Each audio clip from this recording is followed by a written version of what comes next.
पिछले क्लास में हम लोग प्रश्नावली 8.2 का क्वेश्चन नंबर 2 कर लिए थे। आज के क्लास में हम लोग क्वेश्चन नंबर 3 करेंगे। यहाँ पे क्वेश्चन नंबर 3 देखो क्या बोल रहा है। यहाँ पे यदि tan a प्लस बी बराबर √3 दिया हुआ है और tan a माइनस बी दिया हुआ है 1/√3 दिया हुआ है, और यहाँ पे a प्लस बी जो है यहाँ पे 0 डिग्री से बड़ा होगा और ये 90 डिग्री के बराबर या 90 डिग्री से छोटा होगा यहाँ पे। ठीक है, अब देखो यहाँ पे tan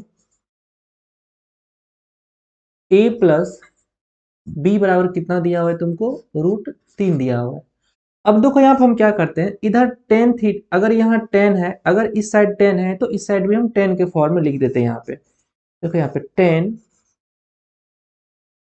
ए प्लस बी।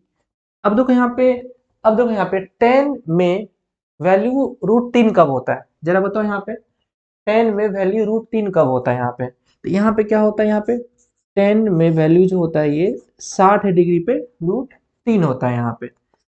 अब देखो यहाँ पे क्या करेंगे, यहाँ पे हम 10 का 10 से कंपेयर करेंगे यहाँ पे, तो यहाँ पे क्या होगा, यहाँ पे a प्लस बी बराबर क्या होता है, 60 डिग्री हो जाएगा। अब देखो यहाँ पे ये गलती मत करना यहाँ पे कि इसको 10 को काट देना है, क्योंकि में 10 कटता नहीं है, 10 का इससे गुना नहीं है इससे। अब देखो यहाँ पे 10, जैसे यहाँ 60 डिग्री लिखे हुए हैं, इसका मतलब ये नहीं होता है कि 10 गुना 60 डिग्री, इसका ये मतलब नहीं होता है यहाँ पे। ठीक है, इसलिए इसको 10 को काटेंगे नहीं ना, तो हम इसको क्या करेंगे, यहाँ पे दोनों को कंपेयर करेंगे। यहाँ पे जब दोनों को कंपेयर करेंगे तो a प्लस बी बराबर कितना निकल कर आएगा, 60 डिग्री निकल कर आएगा। तो इसको हम समीकरण 1 मान लेते हैं यहाँ पे। ठीक है, ऐसे ही यहाँ पे तुम 10 a माइनस बी बराबर दिया हुआ है 1/√3 दिया हुआ है यहाँ पे। अगर इस साइड 10 है तो इस साइड भी हम 10 के फॉर्म में लिख देंगे यहाँ पे। अब देखो यहाँ पे 10 के किस वैल्यू पर 1/√3 होता है, तो ये 10 के 30 डिग्री पे होता है यहाँ पे। अब जब दोनों साइड हम कंपेयर करेंगे यहाँ पे, तो यहाँ पे क्या आएगा, a माइनस बी बराबर कितना आएगा, 30 डिग्री आएगा यहाँ पे। इसको हम मान लेते हैं समीकरण 2। ठीक है, अब देखो यहाँ पे tan a प्लस बी आया है 60 डिग्री आया है, और tan a माइनस डी आया है 30 डिग्री। अब दोनों को क्या करते हैं, दोनों समीकरण को हम जोड़ देते हैं यहाँ पे। ठीक है, अब देखो यहाँ पे समीकरण 1 और 2 को जोड़ने पर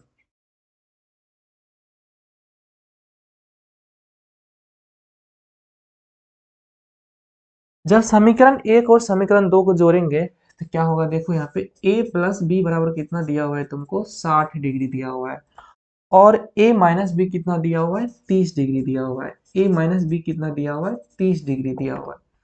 जब दोनों को जोड़ेगा यहाँ पे, तो यहाँ पे plus B minus B cancel हो जाएगा, तो यहाँ पे कितना हो जाएगा, 2a बराबर हो जाएगा 60 30 90 डिग्री हो जाएगा यहाँ पे। अगर हम a बराबर पूछे तो ये कितना हो जाएगा, 90 डिग्री बटे 2 हो जाएगा यहाँ पे, और ये 2 से 45 बार में कट जाएगा यहाँ पे। तो यहाँ पे कितना निकल के आया, a बराबर कितना निकल के आया, 45 डिग्री निकल के आया। अब देखो यहाँ पे a का वैल्यू फाइंड हो गया हमको। अब हमको क्या करना है, a का ये मान निकला है, या तो समीकरण 1 में रखेंगे या समीकरण 2 में रखेंगे। किसी एक समीकरण में रखने पे हमको क्या होगा, b का मान पता चल जाएगा यहाँ पे। अब हम क्या करते हैं, a का जो मान निकला है वो समीकरण 1 में हम रख देते हैं यहाँ पे। ठीक है, अब हम क्या करेंगे, a का मान समीकरण 1 में रखने पर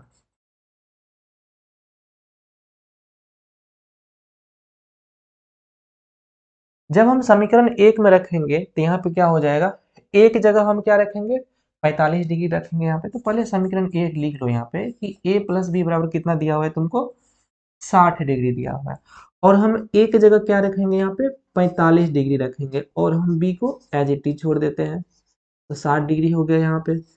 अगर हम b बराबर पूछे तो b बराबर कितना हो जाएगा, 60 डिग्री माइनस 45 डिग्री। तो यहाँ पे b बराबर कितना निकल कर आएगा, b बराबर कितना निकल कर आएगा, ये 15 डिग्री।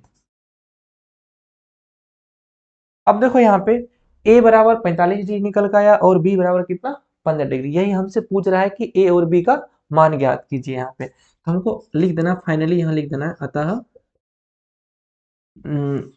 ए बराबर कितना निकला है तुमको 45 डिग्री और बी बराबर कितना निकला है 15 डिग्री। ठीक है, यही तुम्हारा आंसर हो जाएगा यहाँ पे। ठीक है।